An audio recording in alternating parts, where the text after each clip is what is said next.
ఏప్రిల్కి రాసిన పత్రిక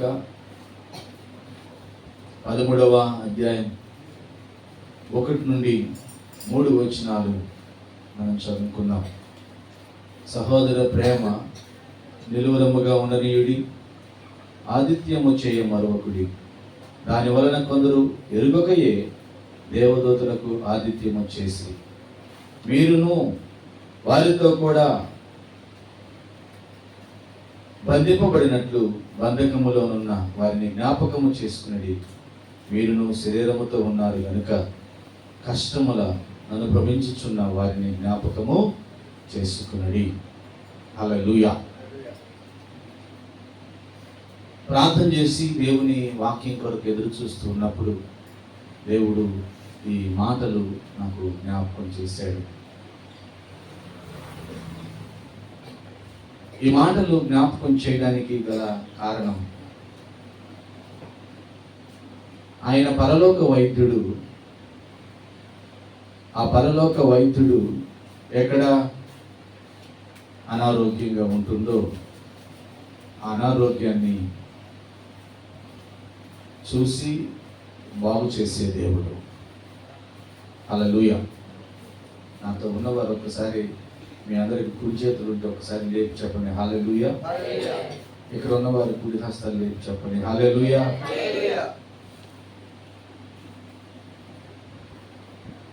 ఎక్కడ బలహీనత ఉందో ఆ బలహీనతని గుర్తెరిగి దాన్ని ఎలాగా దాని నుంచి బయటికి రావాలో ఆయన జీవము కలిగిన మాటల ద్వారా మాట్లాడే దేవుడు మన దేవుడు.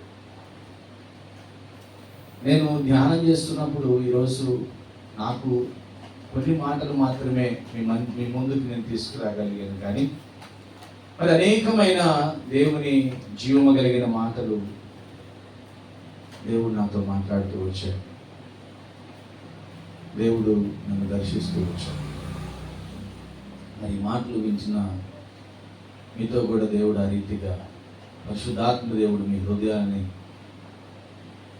తెరుస్తాడని, ఈ ఉన్నతమైన జీవము కలిగిన మాటలు నా కొరకే అని గ్రహిస్తారని నేను సంపూర్ణంగా నమ్ముతూ ఉన్నాను. ఆమేన్. హల్లెలూయా. మొట్టమొదటిగా వచ్చిన ఏమంటుంది? సహోదర ప్రేమ నిలువరముగా ఉండనీయుడి, నిలకడగా ఉండనియండి. Let love of your fellow believers continue అని ఒక వర్షన్ చెబుతుంది, ఒక బైబిల్లో ఉన్న పద్ధతి. ఇంకొకసారి అయితే keep on loving one another as brothers and sisters. ఎప్పుడు మీ సహోదరుల మీద మీ ప్రేమను హెచ్చు తగ్గులుగా కాకుండా నిలకడగా నాకు ఏదో లాభం వస్తుంది కాబట్టి కొద్దిగా ప్రేమిద్దాం, ఇతని వల్ల నాకు పెద్దగా ఉపయోగం లేదు కాబట్టి అంతగా పట్టించుకోవాల్సిన అవసరం లేదు అనే ప్రేమ కాదు. నిలకడగా ఉండే ప్రేమ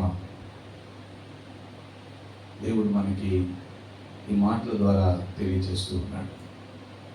ఆమేన్. అందరూ చెప్దాం హల్లెలూయా. నిలకడగా ఉండే ప్రేమ నీ సహోదరి మీద కానీ నీ సహోదరుడి మీద కానీ ప్రేమ నిలకడగా ఉండాలి. Keep on loving one another. ఉన్నదా ఒకసారి మనం జ్ఞాపకం చేసుకోవాలి. అదే ప్రేమ నీలో నాలో సంఘమనే యేసు క్రీస్తు కుటుంబంలో ఉన్న వ్యక్తులలో క్రీస్తు యేసు రక్తము ద్వారా నిజముగా నా పాపములు కడగబడినవని నమ్మి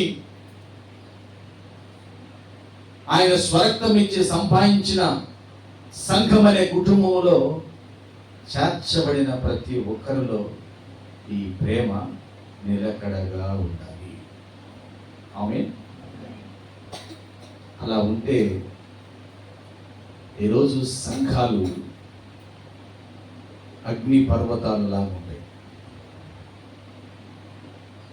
సంఘాలు అగ్ని పర్వతాలు అంటే అగ్ని లావా లాగా కరిగి పారుతూ ఉంటుంది. చీకటి, పాపము, రోత ఆ అగ్నిలో కాలిపోయి క్రీస్తు ప్రేమ సమాజంలోకి వస్తుంది. ప్రియ సంఘమా, ప్రపంచాన్ని బాగు చేయగలిగిన శక్తి క్రీస్తు యేసు సంఘానికి తప్ప మరొకరికి లేదు. ఒక రాజ్యం మారితేనో, ఒక నాయకులు మారితేనో ప్రపంచంలో శాంతి సమాధానం రాదు. కానీ సంఘములో యేసు క్రీస్తు స్వరక్తం ఇచ్చి సంపాదించిన సంఘములో సహోదరి సహోదరుల పట్ల, వారి ఒకరికొకరి పట్ల ప్రేమ నిలకడగా ఉంటే ప్రపంచ శాంతి వస్తుంది. ఆమేన్, హల్లెలూయా. ఈ ప్రేమ గురించి కొన్ని మాటలు మనం బైబిల్ గ్రంథంలో చూద్దాం. కొన్ని మాటలు చూడండి. ఆదికాండము 18వ అధ్యాయము బైబిల్ ఉన్న వారికి తీద్దాం. 23వ వచనం, 24వ వచనం ఎవరైనా చదువుతారా త్వరగా?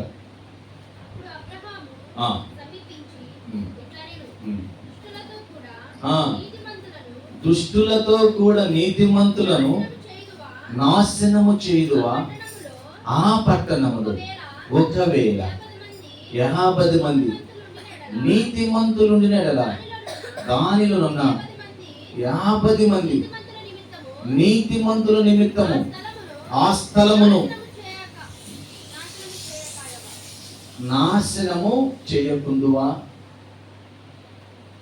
అబ్రహాము దేవునితో తెగించి మాట్లాడుతున్నాడు. అబ్రహాము ఒక్కడే చెట్టు కింద ఎండవేళలో విశ్రాంతి తీసుకుంటున్నాడు. అలిసిపోయాడేమో పాపం. వృద్ధాప్యంలో ఉన్నాడు. 99 సంవత్సరాలు ఆయనకి. వాళ్ళ భార్యకి ఏమో 89 సంవత్సరాలు.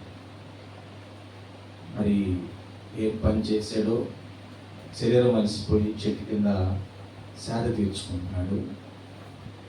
నీకు నాకు తెలియటానికి అక్కడ దేవదూతలు అని రాశారు, కానీ అబ్రహాముకి వారు దేవదూతులు అని తెలియదు.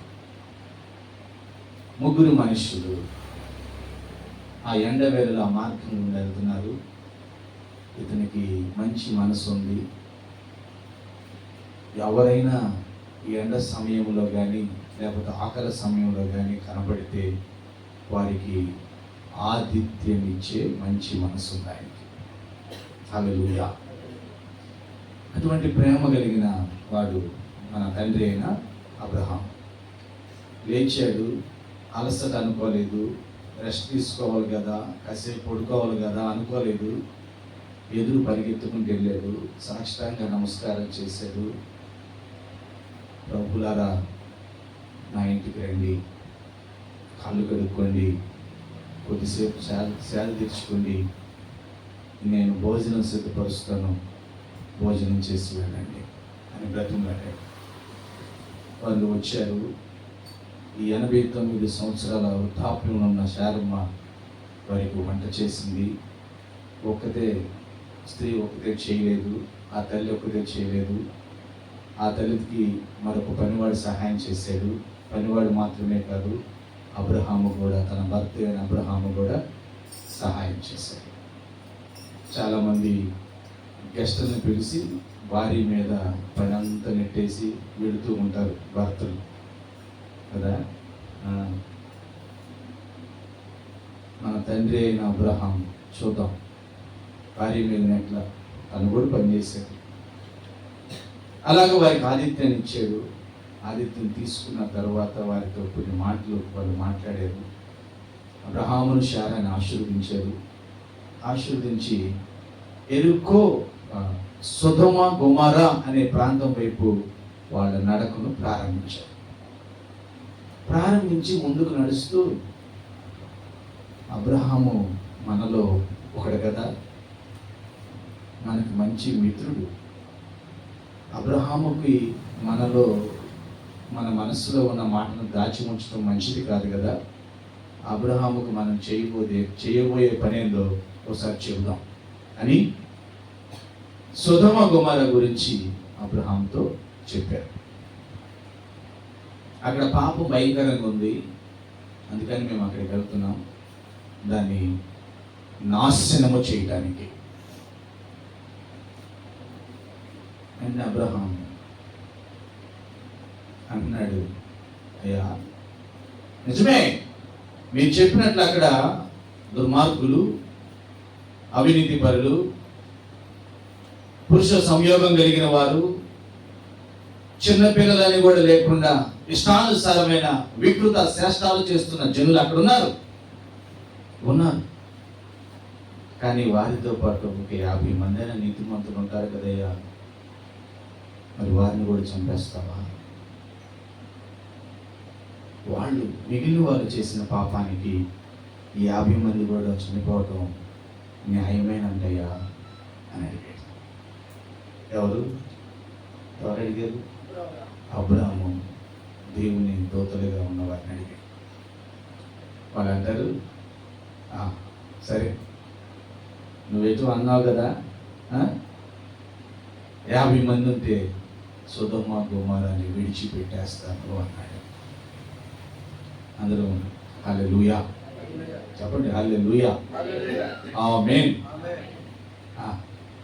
మన ఇళ్ళల్లో కనీసం ఒక 4 ఇంట్లో ఉంటే ఒక్కరైనా రక్షించబడితే అంత బాగుండు. 10 మంది ఇంట్లో కుటుంబ సభ్యులు ఉంటే 5గురైనా రక్షణలో ఉంటే అంత బాగుండు. ఇలా ప్రార్థన చేయడానికి కొద్దిగా అవకాశం ఉంటుందేమో అని, ఇలా ప్రేమ చూపించడానికి, దేవుని వైపు చేతులెత్తడానికి కొద్దిగా అవకాశం ఉంటుందేమో అని నా అభిప్రాయం. ఇది నేను దేవుణ్ణి కాదుగా, నా అభిప్రాయం మాత్రమే ఇది అని అడుగుతున్నాడు. దేవుడు వింటున్నాడు, దేవదూతలు వింటున్నాయి. మళ్ళీ ఎందుకు అబ్రహాంకి చిన్న అనుమానం వచ్చింది.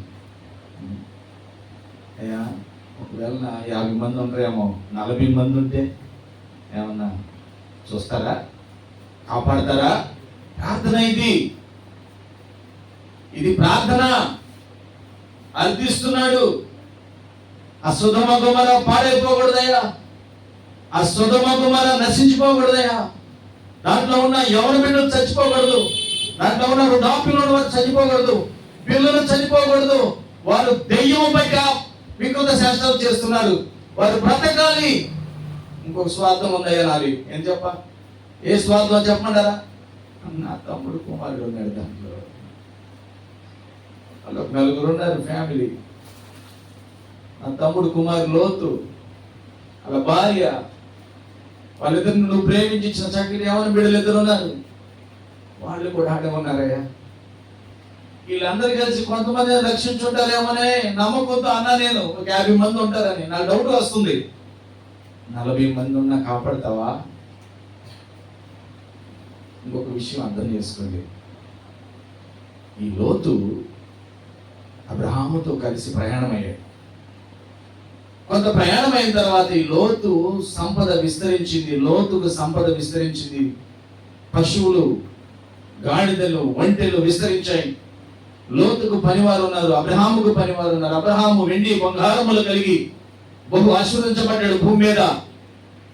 ఇక్కడేం జరిగిందంటే, ఒక ప్రాంతంలో ఉంటున్నప్పుడు ఈ లోతు యొక్క జనులు, లోతు యొక్క సంపద, అబ్రహాము యొక్క సంపద ఆ ప్రదేశంలో నివసించలేనంతగా విస్తరించారు. లోతు యొక్క పనివాళ్ళు, అబ్రహాము యొక్క పనివాళ్ళు ఇదిగో ఈ గేదెలను కట్టేసుకునే కాడ, మేత పెట్టే కాడ మరొక సాట గొడవలు పడుతున్నారు.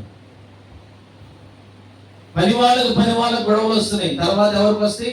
యజమానులకు గొడవలు వస్తాయి. అప్పుడు అబ్రహాము లోతును పిలిచి, అన్నా నువ్వు ఎక్కడికైనా దూరంగా నీ ఇష్టం వచ్చిన ప్రదేశానికి వెళ్ళు, నీ పని వాళ్ళకి నా పని వాళ్ళకి గొడవలు రాకూడదమ్మా. మన బంధువులు, మన చుట్టూ పెరిచీలు, కానానీయులు ఉన్నారు. వాళ్ళకి నిజదేవుడు ఎవరో తెలియదు. వాళ్ళకి ఇష్టమైన సృష్టిని ఆరాధిస్తూ ఉన్నారు. మనమైతే సృష్టికర్త అయిన దేవుడిని ఆరాధిస్తూ ఉన్నాం. హల్లెలూయా. మన దేవుడు మాట్లాడే దేవుడు, జీవము కలిగిన దేవుడు. వాగ్దానం ఇచ్చినంత వాగ్దానం మన చెంతకు చేరేంత వరకు మన దేవుడిని నడిపించే దేవుడు. వాళ్ళ మధ్య మనం అవమానంగా ఉండకూడదు. నీకు కావాల్సిన ప్రదేశాన్ని నిర్మించుకో. తూర్పుకి వెళ్తావా వెళ్ళు, పరమటికి వెళ్తావా వెళ్ళు, ఉత్తరానికి వెళ్తావా వెళ్ళు, దక్షిణానికి వెళ్తావా వెళ్ళు. నువ్వు ఎటు వెళ్తే అటు నీ ఆపోజిట్గా నేను వెళ్తాను. చిన్నవాడికి పెద్దవాడి గౌరవించి మాట్లాడిన మాట, ప్రేమించి చెప్పిన మాట. లోతు డాడీ మరి నువ్వు పెద్దోడు కదా, నువ్వు చెప్తే నేను వెళ్తాను, నీ ద్వారా నేను దీవించబడ్డాను అన్నాడు అనుకుంటారా? అనలా. ఆయనే ఎన్నుకున్నాడు, వెళ్ళిపోయాడు. అలాగైనా అబ్రహాముకి లోతు మీద ఏమీ కోపం లేదు. ప్రేమ అబ్రహాముది ఆ రోజు ఎలా ఉందో ఈ రోజు అలాగనే ఉంది. హల్లెలూయా. సహోదర ప్రేమ నిలకడగా ఉంది. అబ్రహాముకి లోతు మీద ప్రేమ నిలకడగా ఉంది. తగ్గల, ఏమాత్రము తగ్గల. అవకాశం వచ్చింది కదా, తొందరగా చనిపోయండి, వీడి దరిద్రం కూడా పోయింది అనుకోలే. అన్నారు దాకా చెప్తే వినలేదండి.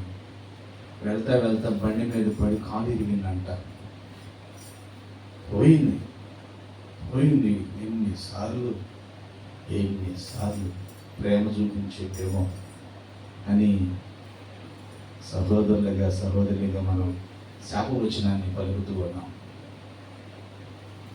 సహోదరుడా, సహోదరి, నీ ప్రేమ అందరి పట్ల నిలకడగా ఉండాలి. అబ్రహాము ప్రేమ లోతు పట్ల నిలకడగా ఉంది. ఆమేన్. అందరూ చెప్దాం హల్లెలూయా.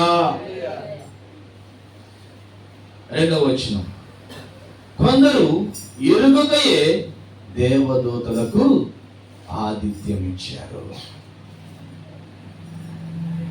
కొందరు ఆ ప్రేమను బట్టి వాళ్ళెవరో తెలియని వారికి ఆతిథ్యము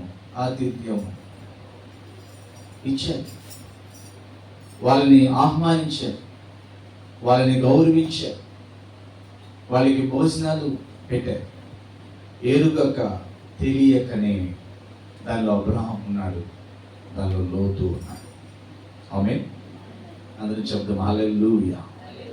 చూడండి 19వ అధ్యాయం ఆదికాండము 3వ వచనం చదవాలి. అయినను అతడు మిక్కిలి బలవంతము చేసినప్పుడు వారు అతని తట్టు తిరిగి అతని ఇంట ప్రవేశించిరి. ఎవరు? మనకి దేవదూతలని తెలియడానికి బైబిల్లో రాయబడింది, కానీ లోతుకి దేవదూతలని తెలియదు. అర్థం చేసుకోవాలి మీరు. ఎందుకు ఈ మాట నేను నొక్కి చెబుతున్నానంటే, వాళ్ళు దేవదూతలని తెలిసి అబ్రహాము లోతు సేవ చేశారండి, మాకు కూడా తెలిస్తే మేము చేస్తామండి అనే అర్థము లేని ఆలోచన మనలో వస్తుందని ఈ మాట నేను హెచ్చరిస్తున్నాను. అంటే వాళ్ళు మంచి వాళ్ళని, వాళ్ళు మాకు ఉపయోగపడతారని, వాళ్ళ ద్వారా మాకు మేలు కలుగుతుందని కాదు నువ్వు చేయాల్సింది సేవ. నువ్వు ఆతిథ్యాన్ని అందుకని ఇవ్వాల్సింది.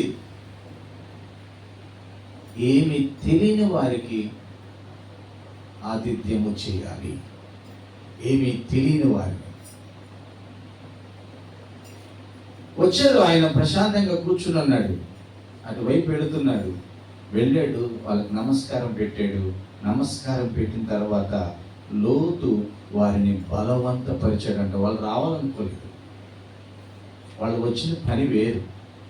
సొదొమ గొమొర్రాని నాశనం చేయడానికి వచ్చారు, పాడు చేయడానికి వచ్చారు.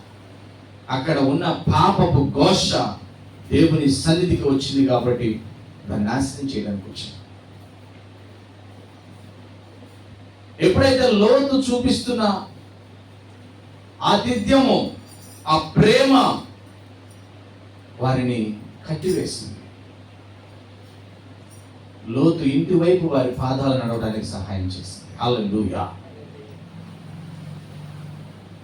బలవంతపరచడంట, మిక్కిలి బలవంతము చేసినప్పుడు, మిక్కిలి బలవంతం. ప్రియ దేవుని బిడ్డలారా, ఈ మాటలు మించిన నీతో నాతో పరిశుద్ధాత్మ దేవుడు చెప్తున్న మాట ఏంటంటే, దయచేసి ఆతిథ్యము ఆతిథ్యము ఆతిథ్యము చేయుట మరవద్దు. నీకు తెలిసిన వారిని, నీ బంధువుల్ని, వాళ్ళకి కాదు, నీకు తెలియని వారికి ఆతిథ్యము చేయాలి. ఆతిథ్యము ద్వారా దేవుడు నిన్ను ఆశీర్వదిస్తాడు.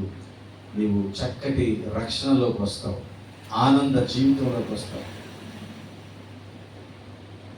ఆతిథ్యము చేయ మరవద్దు.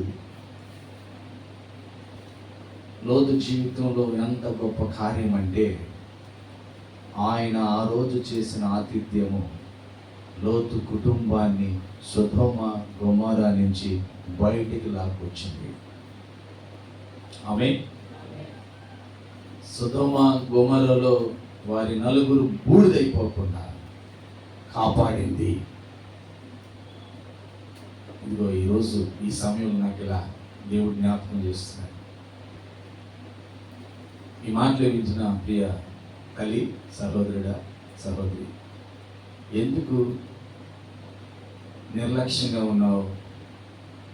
దేవుడు నీకు అంత మంచి ప్రేమ ఇచ్చాడు కదా. ఒకప్పుడు నువ్వు అందరికీ ప్రేమించి నీకు కలిగి ఉన్న దాంట్లో సహాయం చేసేవాడు కదా. నీకు కలిగి ఉన్న దాంట్లో వారికి ఆతిథ్యాన్ని చేసేవాడు కదా, చేసేదానవు కదా. వారికి ఏదైతే లేదని నీకు వినపడిందో, నువ్వు చూడగలిగావో, అది నీకున్నదాన్ని వాళ్ళకి ఇచ్చేదానివి కదా, ఇచ్చేవాడివి కదా. ఇప్పుడు ఎందుకు ఆపేసావు? ఇప్పుడు ఎందుకు దాన్ని నెగ్లెక్ట్ చేస్తున్నావు? దయచేసి నిర్లక్ష్యపరచొద్దు. దేవుని బిడ్డలుగా యేసు క్రీస్తు కుటుంబంలో ఉన్న సభ్యులుగా ఈ లోకంలో ఉన్న ప్రతి ఒక్కరికి ఆతిథ్యము చేసే బిడ్డలుగా మనం ఉండాలి. ఆమేన్. ఆతిథ్యము. Do not neglect to extend hospitality. Neglect చేయదు దయచేసి. ఆతిథ్యము చేయండి. అకుల ప్రిస్కుల దేవుని సేవకుడైన పౌలు గారికి 18 మాసములు ఆతిథ్యము చేశారు. హల్లెలూయా. ఆయన గృహంలో పెట్టుకుని ఆయనకు ఉపచర్య చేశారు. ఈరోజు అకుల ప్రిస్కుల గురించి నేను ధ్యానించగలుగుతున్నావు. అకుల ప్రిస్కుల కష్టపడి దేవుని సంఘాన్ని కట్టారు. దేవునికి మహిమ కలుగును గాక. దేవుడు వారికి మంచి రివార్డ్ ఇస్తారు ఖచ్చితంగా. మేబీ నీవు కూడా, నేను కూడా అదే లైన్లో ఉంటే రేపు వారిని మనం కలుసుకుంటాం. ఆమేన్. హల్లెలూయా. ప్రియ దేవుని బిడ్డలారా, దయచేసి నెగ్లెక్ట్గా ఉండమాకండి. ఆయన నిన్ను ప్రేమించినట్లుగా నీవు ఈ లోకములో నీకు తెలియని వారిని ప్రేమించేవాడిగా ఉండాలి. ఎందుకు ప్రేమించాలి అనిపించింది ఎవరికైనా? ఎందుకు ప్రేమించాలి? వేదన లేదు, శోధన లేదు, వేదన లేదు, శోధన లేదు, నీ హస్తం విడువనయ్యా, నీ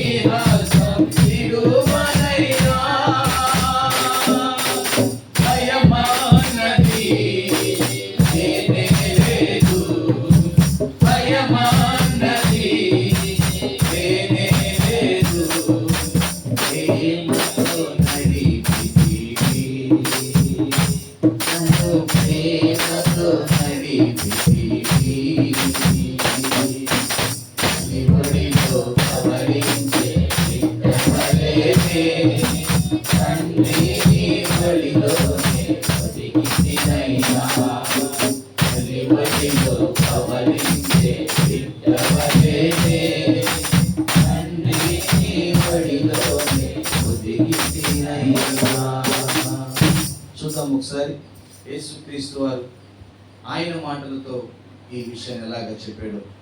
మత్తయి సువార్త 25వ అధ్యాయం, మత్తయి సువార్త 25వ అధ్యాయం 32వ వచనాన్ని మనం ఒకసారి చదువుదాం. 32వ వచనాన్ని. అప్పుడు సమస్త జనములు ఆయన ఎదుట పోగు చేయబడుదురు. గొల్లవాడు మేకలలో నుండి గొర్రెలను వేరుపరచినట్లు ఆయన వారిని వేరుపరచి తన కుడివైపున గొర్రెలను ఎడమ వైపున మేకలను నిలవబెట్టును. అప్పుడు రాజు తన కుడివైపున ఉన్న వారిని చూసి, నా తండ్రి చేత ఆశీర్వదించబడిన వారులారా రండి, లోకము పుట్టినది మొదలుకొని మీ కొరకు సిద్ధపరచబడిన రాజ్యమును స్వతంత్రించుకొనుడి. ఆమేన్. ఎవరితో అంటాడు ఈ మాట? కుడివైపు ఉన్న వారితో అంటున్నాడు. రండి, మీ కొరకు సిద్ధపరిచిన దేవుని రాజ్యమును స్వతంత్రించుకోండి. ఎవరి కొరకు దేవుని రాజ్యాన్ని సిద్ధపరిచాడు? ఒకసారి కింద చూద్దాం.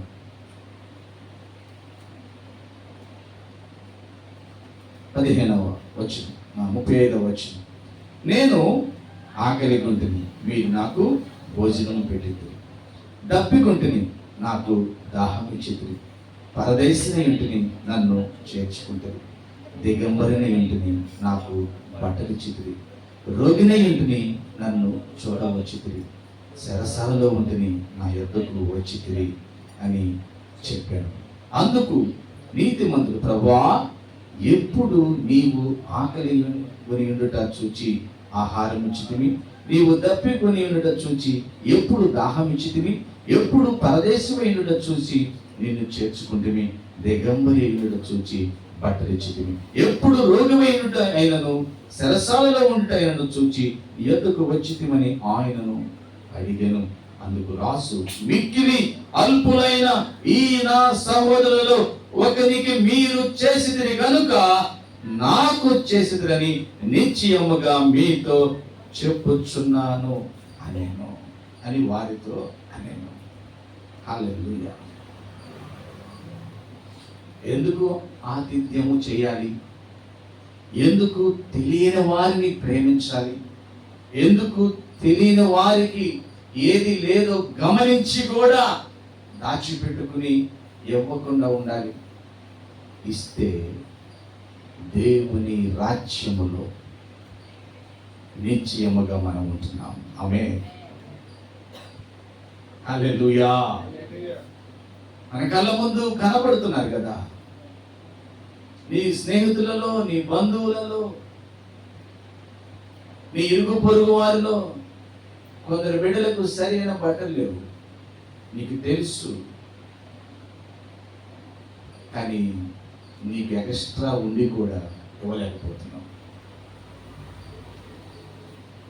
నీకు దేవుడు సమృద్ధిగా ఆహారం ఇచ్చాడు, కొందరు ఒక పూట ఆహారం తింటున్నారు, అది నీకు తెలుసు. కానీ వారికి ఆహారాన్ని అందించలేకపోతున్నారు. రోగంతో చాలా మంది ఉన్నారు, వారి దగ్గరికి వెళ్ళి ఆదరించే మాటలు చెప్పి ప్రార్థించి పరామర్శించలేకపోతున్నారు. మిక్కిలి వారిని ఎవరైతే ప్రేమిస్తారో వారు దేవుణ్ణి ప్రేమించిన వారు. ఆమేన్. వారు దేవుని ప్రేమించిన వ్యక్తులు. ఎరుగకయే నువ్వు ప్రేమిస్తే ఖచ్చితంగా దేవుడు నిత్య రాజ్యంలో, దేవుని రాజ్యములో, శాశ్వతమైన రాజ్యములో నీకు నాకు చోటిస్తాడు. దేవునికి మహిమ కలుగును గాక. 41వ వచనం ఏముంటుంది?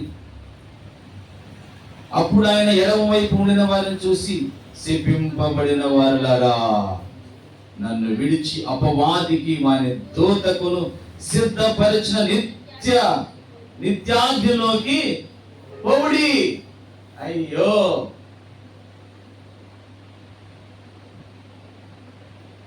ఇంత గొప్ప రక్షణ దయచేసిన దేవుడు, నేను ఎలాగ నిన్ను ప్రేమించి రక్షించాను అలాగ ప్రేమించమని చెబుతుంటే అలాగా ఆతిథ్యము చేయమని చెబుతుంటే నెగ్లెక్ట్ చేసి నిర్లక్ష్యంగా ఉండి నిత్య రాజ్యములో ఉండవలసిన నీవు నిత్య అగ్నిలోకి వెళ్ళిపోవాల్సి వస్తుంది. అయ్యో సహోదరుడా, సహోదరి, క్రీస్తు యొక్క ప్రేమ అర్థం చేసుకున్నావా? 3వ వచనం కూడా ఉంది కదా, హెబ్రీయులకు రాసిన పత్రిక ఏమంటుంది? 3వ వచనం చక్కగా చదవండి ఒకసారి. 3వ వచనంలో నేను చదువుతాను చూడండి. మీరు కూడా వారితో చెరసాలలో ఉన్నట్టు చెరసాలలో ఉన్న వారిని జ్ఞాపకము చేసుకున్నది. మీరు కూడా శరీరంతో ఉన్నారు కనుక కష్టాల్లో ఉన్న వారిని జ్ఞాపకం చేసుకోండి. ఎక్కడున్నాం మనం? భూమి మీద ఉన్నాం. ఎలా ఉన్నాం మనం? శరీరంతో ఉన్నాం. ఆమేన్. ఒకసారి శరీరంతో ఉన్నవారందరూ చెప్పండి హల్లెలూయా. శరీరంతో ఉన్నవారు చెప్పండి హల్లెలూయా. మరి మనకి బాధలు తెలియదా? మరి శరీర సంబంధులుగా ఉన్నవారు ఎన్ని బాధలు పడుతున్నారు నీకు తెలీదా? జ్వరం వస్తే ఏ బాధ, ఎట్లా బాధ ఉంటుందో నీకు తెలీదా?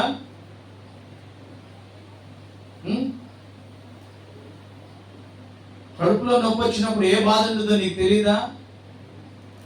మరి తెలిసిన వారిని ప్రేమించలేకపోతున్నాం ఎందుకు? దేవుడు అంటున్నాడు, ఆ బాధ నీకు వస్తే ఎలా ఉంటుందో అర్థం చేసుకుని వారిని ప్రేమించు. హల్లెలూయా. అలాగ సరసాలలో, అలాగ బంధకాల్లో నేను ఉంటే నా స్థితి ఏంటి? కాబట్టి ఈ వ్యక్తిని నేను ప్రేమించాలి. ఆ బాధ నుంచి తను బయటికి రావడానికి నాకు తెలిసిన విధంగా నేను ప్రేమించాలి. ఆమేన్. అందరం చెప్తాం హల్లెలూయా, హల్లెలూయా. దేవుని బిడ్డలారా, దేవుడు చెప్తున్న మాటలు, ఈయన వారిలో అల్పులైన వారిని మీరు అలాగ ప్రేమిస్తే నన్ను ప్రేమించినట్లే. అలాగ మీరు సేవ చేస్తే నాకు సేవ చేసినట్లే. ఈరోజు క్రీస్తు యొక్క ప్రేమ ప్రపంచంలోకి విస్తరిస్తూ వెళ్ళిపోతుందంటే కేవలం దేవుని బిడ్డలుగా అనేక మందిని ప్రేమించడమే. హల్లెలూయా. మరి ఎందుకు సంఘాల్లో ఈ ప్రేమ కొదువైపోయింది? ఒకరి పట్ల ఒకరికి ప్రేమ లేదు. ఒకరిని ఒకరు గృహాలకు పిలుచుకుని ఆతిథ్యము చేసే మనస్సు లేదు.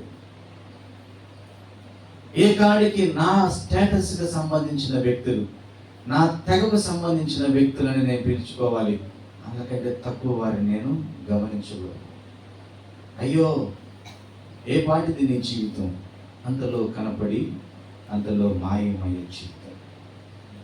ఈరోజు నువ్వు కోటేశ్వరుడు అవ్వచ్చు, ఈరోజు నువ్వు లక్షాధికారి అవ్వచ్చు, ఈరోజు నువ్వు ఆరోగ్యవంతుడు అవ్వచ్చు, ఈరోజు నీకు మిద్దెలు, మేడలు, కారులు, బైకులు ఉండొచ్చు. కానీ రేపు అనే రోజు ఇవన్నీ నీ దగ్గరే ఉంటాయని గ్యారెంటీ ఉందా? రోడ్డు మీద బలహీనంగా, నీచంగా కనపడుతున్న వ్యక్తిని ఎందుకు నెగ్లెక్ట్ చేస్తున్నావు? రేపు అదే స్థితిలోకి నువ్వు వెళ్ళమని గ్యారెంటీ ఏంటి? వెళ్ళమని గ్యారెంటీ ఏంటి? మీకు తెలుసా, భోపాల్లో ఒక పెద్ద వ్యాపారవేత్త, ఒక ఫ్యాక్టరీలో యజమాని, ఆయనకు సొంతంగా ఒక ఫ్యాక్టరీ ఉంది. ఆయన విదేశ పర్యటన కొరకు, తన బిజినెస్ పర్యటన కొరకు విదేశాలు వెళ్ళాడు. ఆయన విదేశాల్లో ఉన్నప్పుడు అక్కడ భూకంపం భోపాల్లో వచ్చింది. ఫ్యాక్టరీ మొత్తం నేలమట్టం అయిపోయింది. కట్టు బట్టలతో భార్య బిడ్డలు బయట నాల్సి వచ్చింది. ఆయన వచ్చాడు, ఏమైపోయినా నా కట్టు బట్టలతో. ఒక రోజులో తన జీవితం మారిపోయింది. ఈ పాటలు బాగా పాడుతున్నారు కదా, ఈరోజు బాగా ఫేమస్ అయింది. ఏమైనా చేయగలవు, కథ మొత్తం మార్చగలవు, నీ నామముకే మహిమంతా తెచ్చుకుందువు. ఏమైనా చేయగలవు, కథ మొత్తం మార్చగలవు,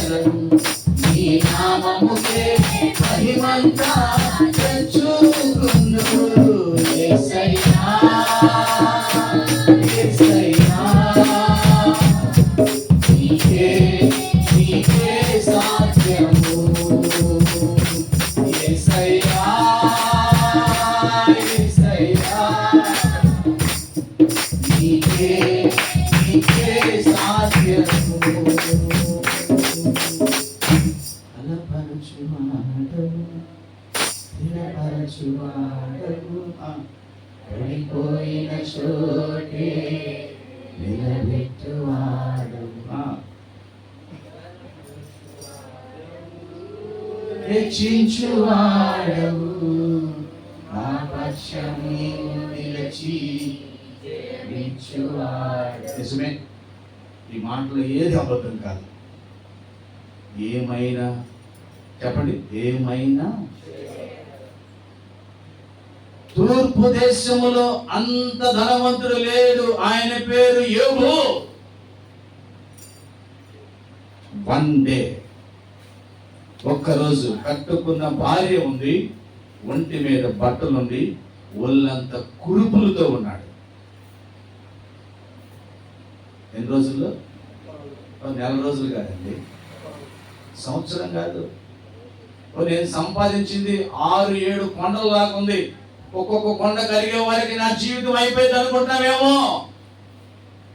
ఏమైనా చేయగలడు, స్థితి మొత్తం మార్చగలడు, అయినప్పటికీ నీ నామముకే మహిమా చెందును అనాలి. అయినప్పటికే అన్నాడా లేదా? యెహోవా ఇచ్చెను, యెహోవా తీసుకుని పోయెను, ఆయన నామముకే స్తుతి కలుగును గాక. చప్పట్లు కొడదాం అందరం. హల్లెలూయా. ఎందుకండి మరి ఆతిథ్యం చేద్దామా? అసలు నువ్వు ఆ గృహంలో ఉంటున్నావని నీ ఊర్లో ఎంతమందికి తెలుసో? నీకంటే పేదగా కనపడుతున్న వ్యక్తిని కుటుంబానికి పిలువు. ఒక చక్కటి భోజనం దేవుడు నీకు ఇచ్చిన సంపదలో వారికి చెయ్యి. యేసయ్య మిమ్మల్ని ప్రేమిస్తాడని చెప్పు. That's all. Enough. దేవుడు నీకు రెట్టింపు దీవెనిస్తాడు. ఆమేన్. ఎందుకు చేయలేకపోతున్నావు? ఒక వ్యక్తి నిన్ను ద్వేషిస్తున్నాడు, ఎప్పుడు చూసినా నీ మీదే తన ఫోకస్. పిలువు ఒక రోజు గృహానికి, ఒక చక్కటి విందు చేయి. యేసయ్య బిడ్డలో మనదరం అని చెప్పు. దేవుడు నీకు ప్రతిఫలాన్ని ఇస్తాడు. ఆమేన్. నీవు ఎరుగని వారిని అధికముగా ప్రేమించు. హల్లెలూయా. పాట బాగా ఫేమస్ అయింది కదా. పాటలో అర్థాన్ని అర్థం చేసుకోవాలి మనం. ఏమైనా చేయగలడు దేవుడు. హల్లెలూయా. ఏమైనా చెప్పండి, ఏమైనా చేయగలడు. ఒక్క నిమిషంలో జీవితాన్ని మార్చగలడు. ఒక్క నిమిషంలో ఎత్తైన కొండ మీద నుంచి కిందకి దించగలడు. చూడండి ఒకసారి ఆయన ప్రేమ ఎంత గొప్పదో. 1 యోహాను 3వ అధ్యాయం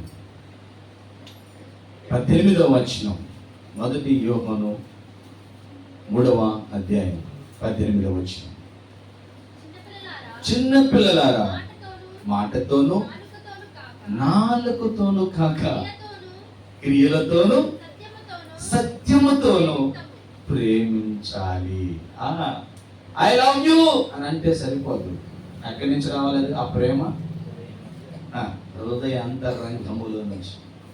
ఐ లవ్ యూ అన్నామంటే ఆ వ్యక్తి బాధలో ఉన్నప్పుడు కూడా ప్రేమించాలి.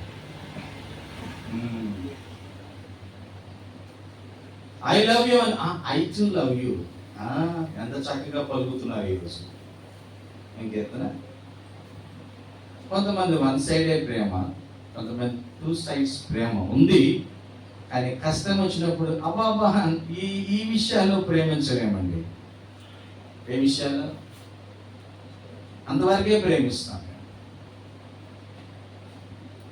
యోహాను భక్తుడు చక్కగా వ్రాస్తున్నాడు, మాటతో కాదు సత్యము క్రియ చేయాలి ప్రేమ అంటే. హల్లెలూయా. చేసి చూపించాలి. ఆ వ్యక్తిని, ఆ కుటుంబాన్ని, ఆ సహోదరిని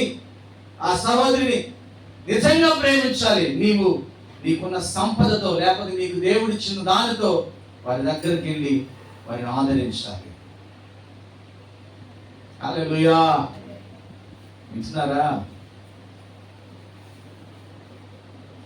మంచి కాపరి నా జీవ కాపరి, మంచి కాపరి నా జీవ కాపరి, హృదయ పాలకుడా, నా హృదయ పాలకుడా, ఆహారమై మార్చితివా, ఆహారమై మార్చితివా, ఆత్మలో కలసితివా, నా ఆత్మలో కలసితివా. దేవుడు ఎలా వచ్చాడు? మంచి కాపరిగా వచ్చాడు, నాకు మంచి ఆహారంగా వచ్చాడు, నా ఆత్మలో కలిసిపోయే వ్యక్తిగా వచ్చాడు. హల్లెలూయా. అందరూ చెప్దాం హల్లెలూయా.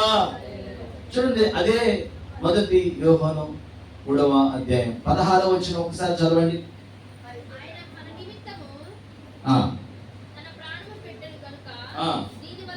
దీని వలన ప్రేమ ఎట్టిదో అని తెలుసుకొనుచున్నాము. ప్రేమ ఎట్టిదో అని మనం తెలుసుకున్నాం. ఇది సువార్త. ఈరోజు చాలా మంది యేసుక్రీస్తుని అంగీకరిస్తున్నారు, యేసుక్రీస్తుని ఆరాధించడానికి మందిరాలకు వెళుతున్నారు, కానీ సువార్త తెలియదు. శుభవార్త ఏంటో, దాని సత్యం ఏంటో తెలియదు. మాటతో ప్రేమిస్తారు, క్రియతో కాదు. అందుకే యేసుక్రీస్తు వారు అంటారు ఇక్కడ 16వ వచనం, ఆయన మన నిమిత్తము ప్రాణము పెట్టిన గనుక దీని వలన ప్రేమ ఎట్టిదో.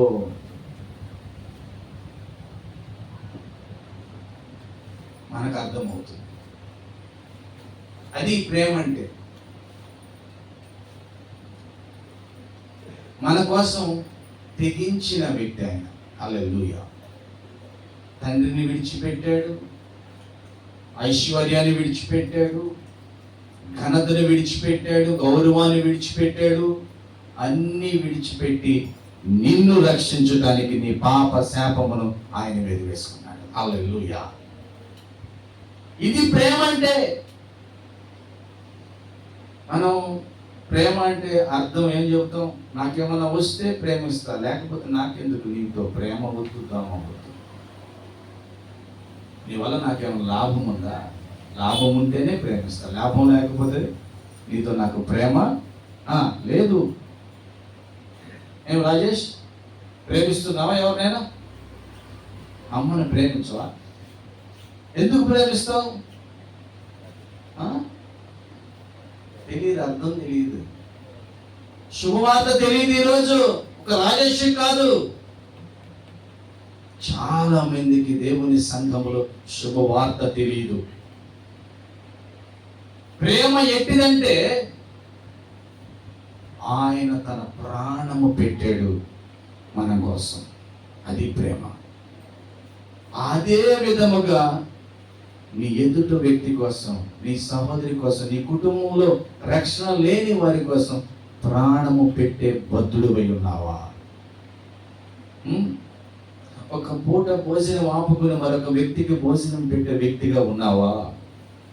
నీకు ఒక 4 జతలు చక్కటి బట్టలిచ్చాడు దేవుడు, ఒక జత ఫ్రీగా లేని వారికి ఇచ్చే మనస్సు నీకుందా? ఉందా? స్త్రీలారా, చక్కగా ఒక్కొక్కరి ఇంట్లో ఉంటే ఉపయోగం ఉన్నాయి, ఉపయోగం లేని ఎన్ని పాత్రలో కడుక్కోలేక, తుడుచుకోలేక, పండగలు వచ్చినప్పుడు గోతాలు బయటేసి కడిగి ఎండబెట్టి మళ్ళా మొచ్చులకి అరమర్లకి సర్దుతూనే ఉంటారు. పిల్లలతో గొడవ, చుట్టుపక్కలతో గొడవ, అవి చెదులు బట్టి, బూజు బట్టి, తుప్పు బట్టి మారకం వేస్తారు. కానీ అయ్యో, లేని వారికి ఒక్క గిన్నెస్తే తల్లి, ఎందుకు నీకు 4 గిన్నెలు? మీ ఇంట్లో ఎంతమంది, ఎన్ని ప్లేట్లు కావాలి నీకు? ఎన్ని ప్లేట్లు కావాలి నీకు? ఇంకొక 2 ఎక్స్ట్రా పెట్టుకో, ఒక 4 అయితే, ఎవరైనా బంధువులు వస్తే పెట్టడానికి. ఎందుకు 20 ప్లేట్లు 30 ప్లేట్లు కడుక్కోవడానికి నీకు అనారోగ్యం రావట్లా? అవి రుద్ది ఎండబెట్టి. ఒక్క మాట అడుగుతాను, తల్లులారా తండ్రులారా, మీ పిల్లలకి ఎన్ని జతలు బట్టలు ఉండే మీకు తెలుసా? ఇప్పటికీ తెలియదు. లెక్క వేసే అవకాశం మీరు తీసుకోరు, వాళ్ళు ఎవరు. అది తెలిస్తే నువ్వు మరొక వ్యక్తికి సహాయం చేయడానికి నీకు ఒక మనసు వస్తుంది. ఒకప్పుడు ప్రేమ ఉండేది కానీ, అయ్యో పాపం ఆయన బట్టలు లేవండి అని మీ ఆయనతో చెప్పేదానివిగా. అయ్యో పాపం ఆమె మరి జాకెట్ చినిగిపోయిందండి అని నువ్వు చెప్పేదానివి కానీ భార్యతో. ఇప్పుడు ఏమైపోయింది? చెప్పిన కాడి నుంచి నేను ఇవ్వాలి అనే మనస్సు వస్తుందేమోనని ఆతిథ్యము చేయటం నెగ్లెక్ట్ చేసావు. జాగ్రత్త, నువ్వు ఎడమ వైపుకి మేకల మందలోకి వెళ్తావు, కుడి వైపు గొర్రెల మందలో ఉండటానికే నీ కొరకు ఆయన స్వార్థం మీకు సంపాదించుకున్నాడు. హల్లెలూయా. ఆమేన్ వారు చెప్పండి హల్లెలూయా. అర్థమవుతుందా? శుభవార్త ఇది, నా కోసం నీ కోసం శుభవార్త. సువార్త విలువ తెలియక ఈరోజు సంఘాల నుంచి పనులు మారినట్టుగా, ఫ్యాక్టరీలు మారినట్టుగా, ఉద్యోగాలు మారినట్టుగా ఈ సంఘం నుంచి అక్కడి నుంచి ఎక్కడికి మారిపోతున్నారు. ఎందుకో తెలుసా? శుభవార్త తెలియక. శుభవార్త ఏంటి? ఏం చెప్పాడు ఇక్కడ 16వ వచనం? ఆయన మన నిమిత్తము తన ప్రాణము పెట్టిన కనుక దీని వలన ప్రేమ ఎట్టిదో తెలుసుకొనుచున్నాము. మనము కూడా, ఇక్కడ చక్కగా మనము కూడా సహోదరు నిమిత్తం మన ప్రాణములను పెట్టబద్దులమై ఉన్నాము. నువ్వు కూడా నీ సహోదరి కొరకు ప్రాణం పెట్టాలి. అయ్యో పాపం బ్లడ్ లేదంట, బ్లడ్ ఇవ్వండి. నాకు తక్కువే, నేను చాలా బలహీనం, నా రక్తం ఇవ్వండి. ప్రాణం పెట్ట బదులమై ఉన్నమాట మనం. హల్లెలూయా. ప్రాణం పెట్ట బదులమై. ఇది శుభవార్త అండి. దేనికి ప్రాణం పెడుతున్నావు తెలుసా? ఒక సహోదరుని, ఒక కుటుంబాన్ని పతనం చేయడానికి నువ్వు ప్రాణం పెట్టడానికి ముందుకు వస్తున్నావు. ప్రేమ తెలియక, క్రీస్తు యొక్క ప్రేమ అర్థం కాక. సహోదరులారా, ఆయన ప్రేమ ఎట్టిదో మనం తెలుసుకోవాలి. ఆయన చెబుతున్నాడు, ఆతిథ్యము చేయట మరవమాకండి. కొందరు తెలియకే దేవదూతలకు ఆతిథ్యము చేసి రక్షించబడ్డారు, దీవించబడ్డారు, నరకపు పాశము నుంచి తప్పించబడ్డారు. ఒక వేశ్య, రాహాబు అనే వేశ్య, వేగుల వారుగా వచ్చిన వారు గృహంలోకి వచ్చారు. వాడు ఎందుకు వచ్చారు, ఆమె ఎందుకు చేర్చుకుందో నాకు తెలియదు, బైబిల్లో లేదు. కానీ వారి గురించి, వారు ఆమె ఇంట్లో ఉన్నారని ఆ సమాచారం రాజుగారికి తెలిసి రాజుగారు బట్లను పంపించినప్పుడు వారిని కాపాడింది. అది నాకు తెలుసు. అయ్యో మీరు శత్రువులు, మీరు వచ్చి మా దేశమును పాడు చేస్తారు, మీ దేవుడు గొప్ప దేవుడు, ఎందుకు మిమ్మల్ని నేను వదిలేయాలని చెప్పి పట్టివల వారిని కాపాడింది. కారణం ఏం తెలుసా? వాళ్ళు ఆరాధించే దేవుడు బలవంతుడని గ్రహించింది. ఆమేన్. ఒక అన్యురాలు,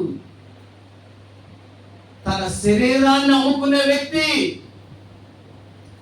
గొప్ప శుభవార్త ఏం తెలుసా?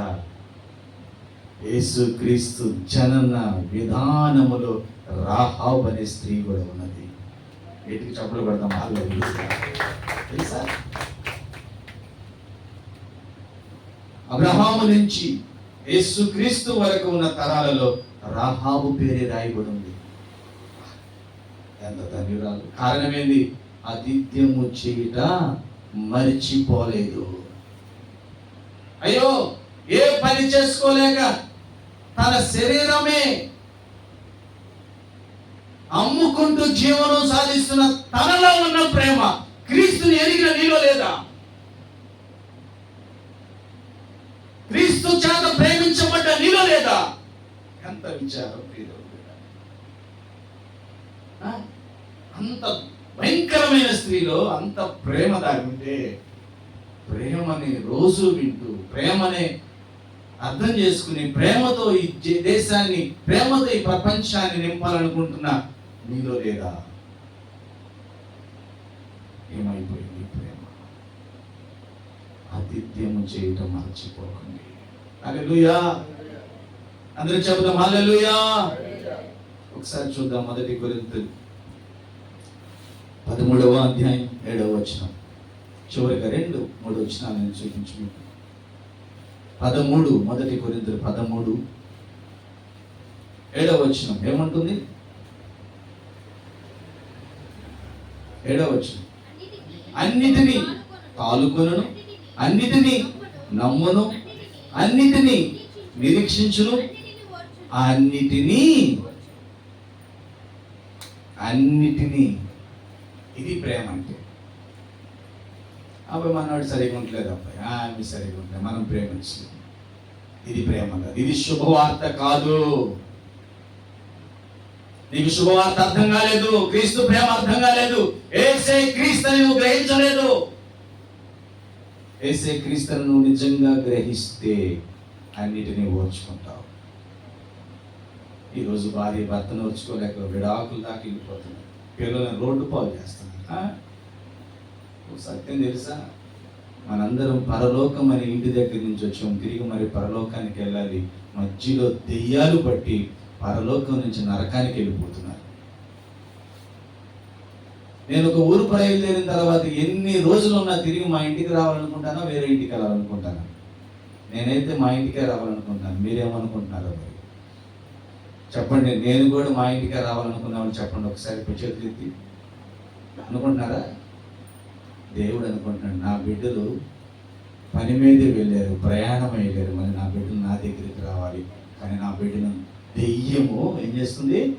డిస్టర్బ్ చేస్తుంది. బయలుదేరిన ఇక్కడి నుంచి మధ్యలో ట్రాఫిక్ జామ్. బయలుదేరిన ఇక్కడి నుంచి ఒక హామ్ వచ్చి ముచ్చడు చెప్పుకుంది నాకు, నేను ముచ్చట్లో పడ్డాను. బయలుదేరిన ఇక్కడి నుంచి మరొకటి సంగతి ఇక్కడ దగ్గర ద్వారా అంటున్నాడు. నేను వెళ్ళవలసిన ప్రదేశానికి ఏమైపోతుంది? సమయం పడుతుంది. అసలు వెళ్తానో లేదో ఈ మధ్యలో ఏమైపోతానో.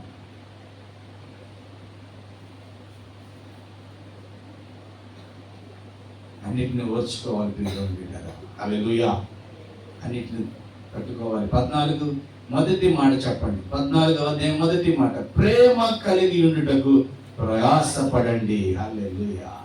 చెప్పండి ఒకసారి, పక్కన వారికి షేక్ హ్యాండ్ ఇచ్చి చేతులు చెప్పండి, ప్రేమ కలిగి ఉండుటకు ప్రయాసపడండి. ఎందుకంటే అది మీకు వలగంటారు. యేసు అంత ప్రేమ నాలో లేదు, నీలో లేదు. కాబట్టి అన్నాడు, నేర్చుకోండి, నేర్చుకోండి. ఒక లెపర్సీగా అదే ఒక కుష్ఠరోగంగా ఉన్న వ్యక్తిని కౌగిలించుకుంటావా? ఒళ్ళంతా కాలిపోయి చీము కారుతున్న వ్యక్తి దగ్గరికి వెళ్ళి ముద్దు పెట్టుకుంటావా? అయ్యో ఏంది బ్రదర్, ఈరోజు ఏమైంది నీకు? నాకేం కాల, క్రీస్తు ప్రేమ అర్థమవుతుంది. మదర్ తెరీసా చీము కారుతున్న కుష్ఠరోగుల గాయాలను గ్లౌజులు వేసుకోలేదు. మన కరోనాలో చేతులు కడుక్కున్నారు, ఏమంటారు, శానిటైజర్ పూసుకోలేదు, ఏమీ పూసుకోకుండా ముక్కుకు మాస్క్ పెట్టుకోలేదు. తన చేతులతోనే, తన దగ్గర ఉన్న గుడ్డతోనే, పాటంతోనే చక్కగా తుడిచి కడిగి ముందు రుద్దుతుంది. అది ఎందుకైతే ముక్కు మూసుకోవాలి, ఒక గుడ్డ కవర్ అడ్డం పెట్టుకోవాలి.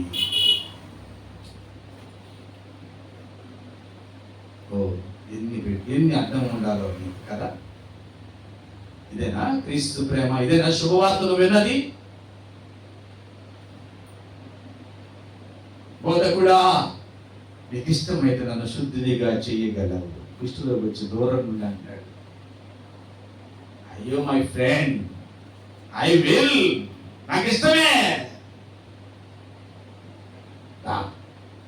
హక్ చేసుకుని పోయి మందిరంలో నీ దేహాన్ని చూపించుకుని మోషే నియమించిన ధర్మశాస్త్రం ప్రకారం కానుకను అర్పించుకో. అయిపోయింది. హల్లెలూయా. రక్తస్రావంతో ఉన్న స్త్రీ వెళ్ళి తండ్రి పట్టుకుంది. ఈరోజు చాలా మంది చాలా డినామినేషన్స్లో కానీ ఇక్కడున్న భారతదేశంలో ఉన్న అనేక ఆ సాంప్రదాయాల్లో కానీ స్త్రీ కడగా ఉంటే దేవుని సన్నిధికే వెళ్ళకూడదంట. అయ్యో అయ్యో, చేతులు వేయకూడదు, ఆమె ముట్టుకోకూడదు, ఆమె ముట్టుకున్నవి ఇస్త్రీ బయటపడేయాలి. ఎన్ని శాస్త్రాలండి. నా యేసయ్య ఎవరో తెలుసా? ఆమెను ముట్టుకొని ఇచ్చాడు, దగ్గరగా పిలిచి, కుమారి నీ విశ్వాసం నిన్ను కాపాడింది, సమాధానంగా వెళ్ళు. అంత ప్రేమ. అర్థమైందా సువార్త? ఆదిత్యము చేయటం అలవాటు. నువ్వు శరీరంతో ఉన్నావు, నీకు తెలుసు ఆ బాధల్లో ఉన్న వారిని ఓదార్చు. ఇలాగనే ఆది సంఘంలో ఉందండి. హల్లెలూయా. ఆది అపోస్తుల సంఘంలో ఇదే జరిగింది. చూడండి ఒకసారి అపోస్తుల కార్యాల గ్రంథము 2వ అధ్యాయము 47వ వచనం. అపోస్తుల కార్య గ్రంథము 2వ అధ్యాయము 47వ వచనం చూడండి. ఆనందముతో, కపటము లేని హృదయముతో, వినయముతో కలిసి భోజనాలు చేయండి. నేను ఒక ట్రాన్స్లేట్ చదువుతున్నాను. వారు దేవుణ్ణి స్తుతిస్తూ ప్రజలందరి మన్నన పొందుతూ రక్షణ పొందుతూ ఉన్న వారిని ప్రభువు ప్రతిరోజు సంఘములో చేర్చుకుంటున్నారంట. ఆ ప్రేమ ఎలా వచ్చింది? ఆది సంఘములో ఉంది. ఆమె ఆది సంఘములో ఏం చేస్తున్నారు? ఆతిథ్యము. కొత్తగా వచ్చారా బ్రదర్? ఎవరిది? చాలా సంతోషంగా ఉంది బ్రదర్, ఈరోజు మీరు మాతో కలిసి ఆరాధించడం. మీకు ఆటంకం అనుకోకపోతే రేపు మంగళవారం మా ఇంటికి భోజనం మనందరం కలిసి ప్రభువుని స్తుతిస్తూ భోజనం చేద్దాం. ఆమేన్ చెప్తారా? హల్లెలూయా. ఏంది, ఎవరు పిలిస్తే వచ్చారు? ఇంకా ఎవరు తాలూకంట? అబ్బో,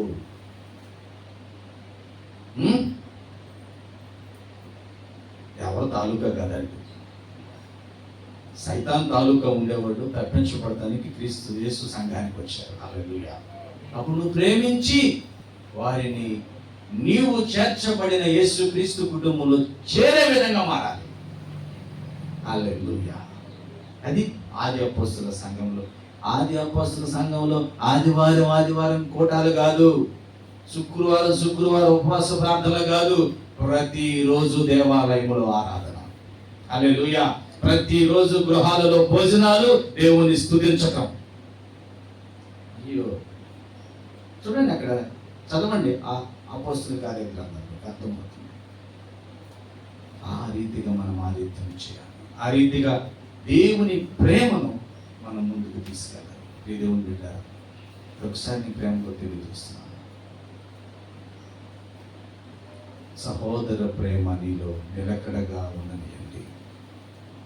కొందరు తెలియకే అతిథ్యము చేసి రక్షించబడ్డారు, తప్పించబడ్డారు. నువ్వు శరీరంతో ఉన్నావు, అదే శరీరంతో హింసించబడుతున్న వారు, బంధించబడిన వారు, రోగాలతో ఉన్నవారు, వారి బాధ నీకు తెలుసు. వారిని ఓదార్చు, వారికి ఆతిథ్యము చేయి. యేసుక్రీస్తు వారు చెబుతున్నాడు, ఇదిగో